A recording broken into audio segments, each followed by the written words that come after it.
Hi friends, welcome to my channel. Let's have a look at the daily challenge problem 916, word subsets.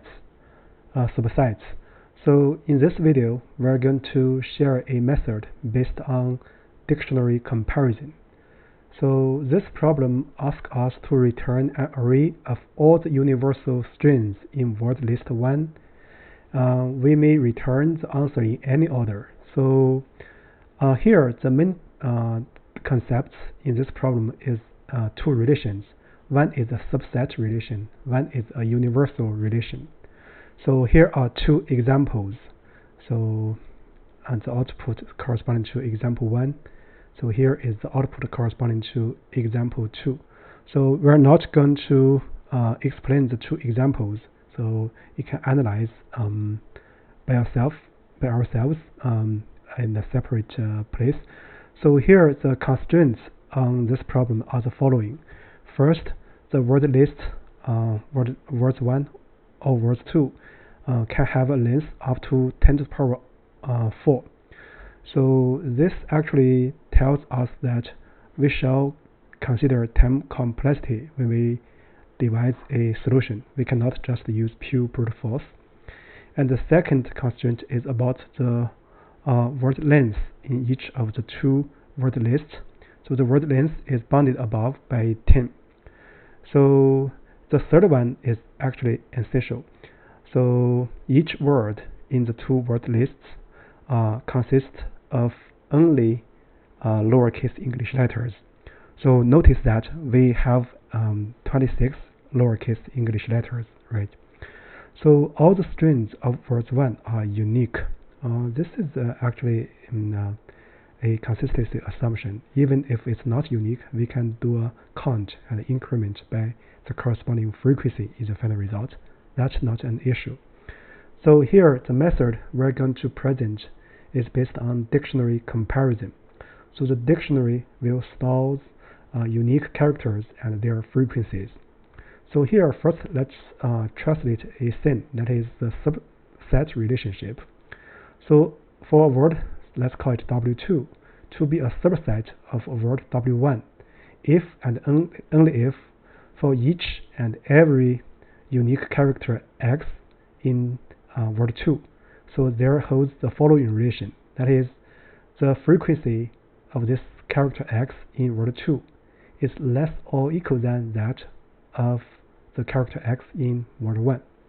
So actually this relationship or the equivalent relationship transforms the problem to dictionary comparison.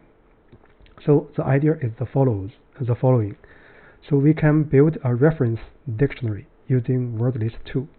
So this reference dictionary will store all unique characters appearing in word list 2. And then we store the corresponding maximal frequency for the letters in each of the words in this word list. And then we're going to use this reference dictionary to do universal relation check against word in word list 1. So that's the overall idea. And now let's look at the code. So we feel for this problem, the code is self-speaking. So we're directly going to the code without a specific walkthrough for examples. So first, let's build the reference dictionary from word list 2, right? So words 2. So for this, I'm going to initialize this word by empty dictionary, and then we are going to traverse the words in word list 2. So for word in words 2, we're going to get a temporary counter, so collections counter for this word, and then we're going to check if for character and their frequency in temp atoms. So if this k is not in ref, or the frequency in ref for this k is less than the value, we're going to update the corresponding k with the maximal frequency or larger frequency V here. So this actually finishes the building of the reference dictionary from the second word list. Next, we're going to check universal relation using this reference dictionary against word in word list 1. So for this, let's first initialize a empty list which is going to hold the universal words from word list 1.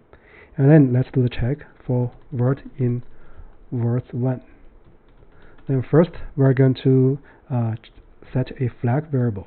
So it's a boolean, so it tells if the current word is universal against this reference dictionary or equivalently against word list 2.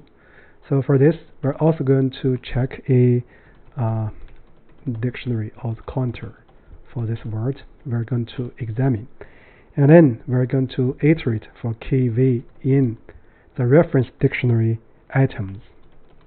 So we're going to check if so this temp should contain all the keys from the reference dictionary and with larger frequency. So if key not in temp, or it's in temp but temp has a smaller frequency, so it's temp key less than V, then in this case we're going to set the flag to be false, and we break, and after we exit, if we didn't change the flag state, so the current word is going to be a universal word. So then we're going to check if the flag is true. Then we're going to add this current word to the result list. So this finished the universal relation check. So next we're going to do the return. So we are going to return the result list. So before we do the special case check and the generic case check, so let's mention again. So there are 26 lowercase English letters. Therefore, this reference dictionary has length at most 26, right? So with that said, let's do a special case check. Words. So for this is words 1, this is words 2. Yeah, it passes a special case. Now let's do a generic case check. Yeah, it passes all the generic cases. I would say that's about it for this solution or this solution format. So actually, you can try to write slightly different by noticing that there are 26 lowercase English letters. So with that said, I guess that's the end of the current video. Thank you very much.